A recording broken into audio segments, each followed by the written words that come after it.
The moon in Aries through the houses. What does it mean? What signs can we see? This is Constructive Interference. I am the Mad Medicine Woman with good reason. Please check out my story. You can find out why. And my Cherokee teachings from my Cherokee elder. Why I'm just a little mad. Not crazy, just mad. The moon in Aries, what does it mean? It's not easy to express sensitivity in Aries, the moon, our emotions, and going through Aries energy. But they are happy to give a positive push as long as it doesn't threaten any freedom or control our destiny. The moon reacts quickly and patiently, tends to agree right away. Whatever emotionally feels good, that quick reaction. Actions can sometimes lead to misunderstandings, those quick, inappropriate actions. But through the houses, Aries, if this is your first house and you're rising Aries, which you should be using an equal house system. I don't know why these astrologers are using a whole sign system, or they're just saying the word wrong and they don't know they're using an equal house system, because then you're diminishing the value of the degree.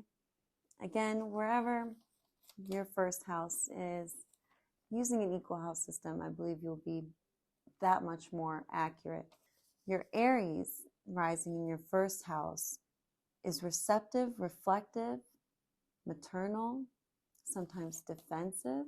The first house is our personality, projecting our self-image, our dress, our appearance, our rules, self-confidence, our taste for action, whether we enjoy talking, acting, singing, dancing, judging, controlling, listening, ignoring. Our personality is a result of how we see ourselves. So that reflective state in the first house, how we come across to other people, how we're being taken by other people, we may be a little bit defensive.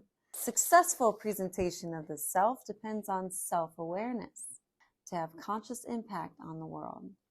Pisces, this would be your second house, the moon in Aries. Also, Mercury and Jupiter, we'll talk about in another video. The moon in the second house can feel fortunate but needs to have, at risk of overdependence on that security for our values being returned, what we give out being returned. Sometimes we associate that with money and what we do for a living in the second house. When we think of those earth sign rulership of those houses, the second house, the sixth house, the 10th house, these all have to do with our service, what we do for others, and how we receive that value back. The third house, Aquarius, keen to know, thirsty for information, including gossip. Third house loves to speak and gossip. Gemini loves to speak, loves to know. Capricorn, in your fourth house, the moon is moving into Aries. Nurturing, home-loving, finds stability vital. It is. Sagittarius, this new moon is moving into your fifth house. Entertaining, encouraging. I feel like hopefully you'll have a little bit more laughter and have some emotional release, hopefully some more joyous release. The fifth house ruling our sense of fun and pleasure. Even children. Maybe there might be children around that you may be encouraging or inspiring or getting to laugh and enjoy. Scorpio, this moon in Aries is moving into your sixth house, deeply concerned about your own and others' health. This may have to do with our daily routines, what we do for work, our service, our pets, coming into focus. Libra, the new moon in your seventh house is accommodating, supportive, perhaps over anxious. The seventh house representing our opposite, what we see opposite of us, the people that we interact with, the world around us, other people, interpersonal relationships, meaningful relationships, partnerships, business partnerships. Virgo, the moon moving into your eighth house in Aries, drawn to thrilling, passionate involvements, may create enemies. That eighth house does represent and death, rebirth, transformation, maybe those things that adversities that come against us, the thrilling, passionate evolvements, that is the Mars-ruled 8th house, Pluto-ruled 8th house, the sexual, sacral chakras. Leo, rising Leo, this is moving into our 9th house. Expansively imaginative, supportive, maybe unrealistic. This has a lot to do with our studies, where we see ourselves in the future, maybe even different languages that we wish to study, that expansive, imaginative. I know I keep saying I'm going to learn languages. I'm like, I'm going to learn languages here. I'm going to learn languages here. Maybe it's a little unrealistic. Start learning a language. I would like to. I took 3 years of Spanish. I was a better writer than I was speaking the dialect. It takes practice, getting involved. The culture that rules the 9th house, Leo, expanding culturally, whether it's universities or it's actual studies, maybe becoming a teacher ourselves and expansing that way, especially Jupiter there in Aries as well. That represents that higher learning. Cancer.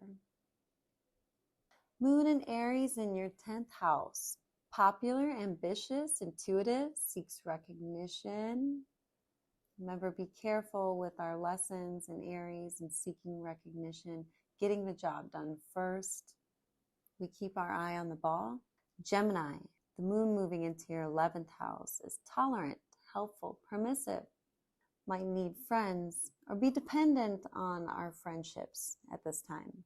So be careful of that if you find yourself alone during this time, or if you're focused, don't be too hard on yourself if you feel a little bit lonely, or if you're overextending yourself and giving away energy that might deplete your own energy, as if you're doing so much for other people and not getting that back. Just be aware. It's just a phase. You're doing great. Taurus, in your 12th house, this moon in Aries will be devoted to carrier institutions, spiritual institutions. It could be the emphasis or focus on these private institutions, maybe something you don't tell other people. It could be even just our difficult to fathom private passions that may come into focus right now.